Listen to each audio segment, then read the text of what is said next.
Hello, World History 1 students. This is Mr. Everton, and this is another video in our Greece Part 2 unit.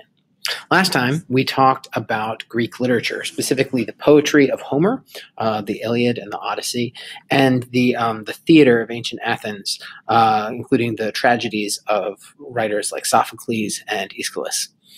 And we talked about how all of that literature had a large impact on European culture.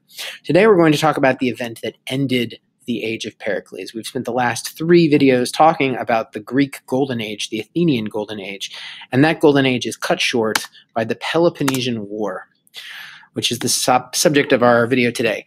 The Peloponnesian War lasted for 30 years, and it was fought between Sparta and Athens, the 2 major city-states that we've talked about throughout this unit on ancient Greece. These are 2 city-states that had very different ways of looking at the world. Sparta was an oligarchy that relied on a strong military to control its large population of slaves, and it was used to being the dominant military power in Greece. Athens, on the other hand, was was a democracy and was valued intellectual pursuits like philosophy and geometry and theater.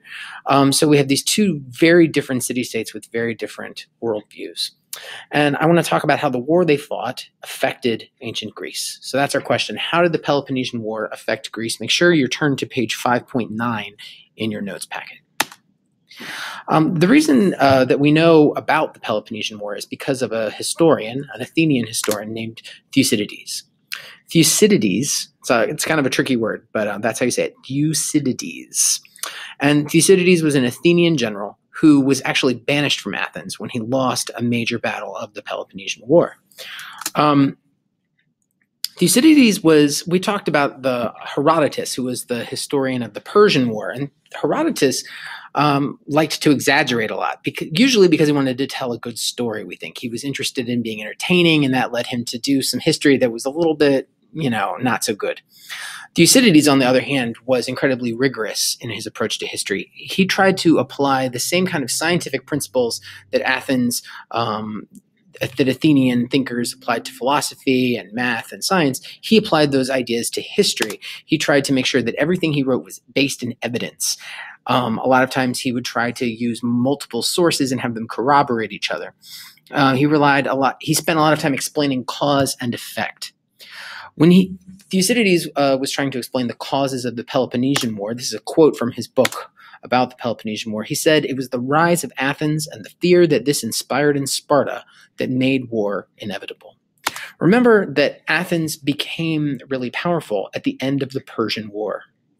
The Persian War was when Persia invaded Greece, and the Greek city-states united to kick Persia out and defeat them. And after that, Athens took control of the Aegean Sea. If you look at this map here, the area that's colored in purple is area that is controlled by Athens and its allies. And you can see that it makes a circle all around the Aegean Sea.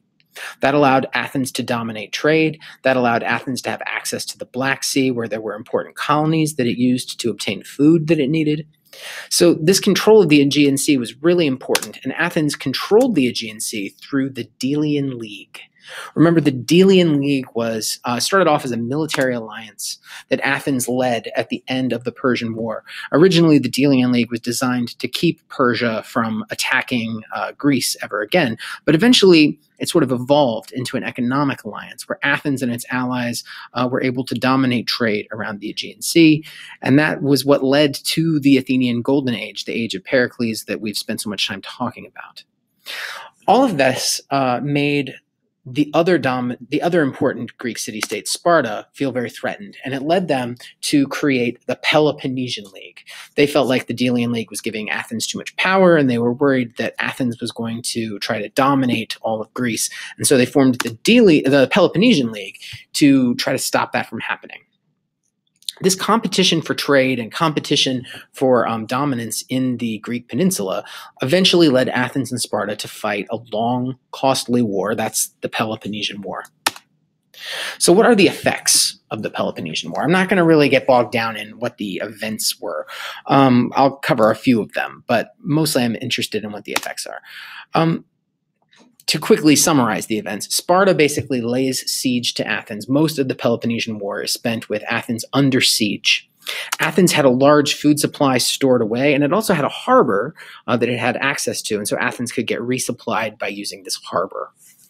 And because Sparta was taking over much of the territory around Athens, a large number of people entered Athens and were trying to be protected inside the walls of this city. And that's really dangerous in ancient times in particular. If you have a large number of people enclosed in a small place, a lot of times this can lead to disease. And that's exactly what happened in Athens during the Peloponnesian War. You ended up with a plague. All of these people in one closed-in place led to the spread of a sickness. We're not exactly sure what the disease was, but we know that it killed a large number of Athenian citizens and a large number of the people who were being protected inside the walls of ancient Athens, including Pericles. So this massive plague really helped to contribute to the defeat of the Athenian army. Sorry, Pericles, you didn't make it. So at the end of the Peloponnesian War, Sparta eventually wins and they burned the Athenian navy, thereby ending the dominance of Athens in the Aegean Sea and also ending the age of Pericles. So the Peloponnesian War, one effect was that it really slowed down the cultural advances that Athens was making. All of the theater and the philosophy and the mathematics, all of those things, it's not that they stopped completely, but the cultural advances came a lot slower because Athens had to rebuild and try to come back from this somewhat devastating defeat at the hands of Sparta.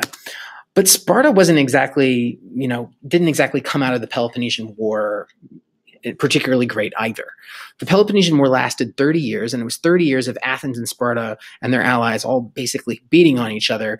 Large numbers of people were killed. It was a very costly war, and it left both Athens and Sparta weakened and unable to be the dominant city-state that they both wanted to be. So there was this power vacuum in ancient Greece, and that power vacuum would come to be filled by Macedonia.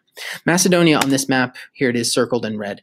Macedonia is to the north of Greece. We haven't really talked about it yet, but it's a territory to the north of Greece, and the Macedonians were really taken with Greek culture.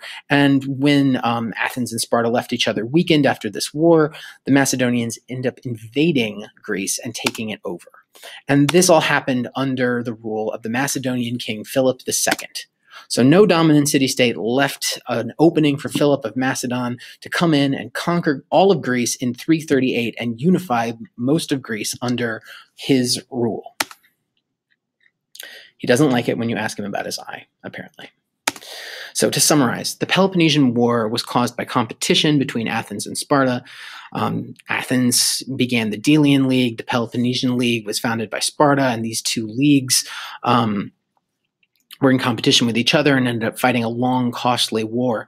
And that war left Athens and Sparta both weakened. There was no dominant city-state left in ancient Greece, and the Macedonians were able to come down from the north and conquer all of Greece. We'll talk more about the Macedonians and Alexander the Great of Macedon in our next video.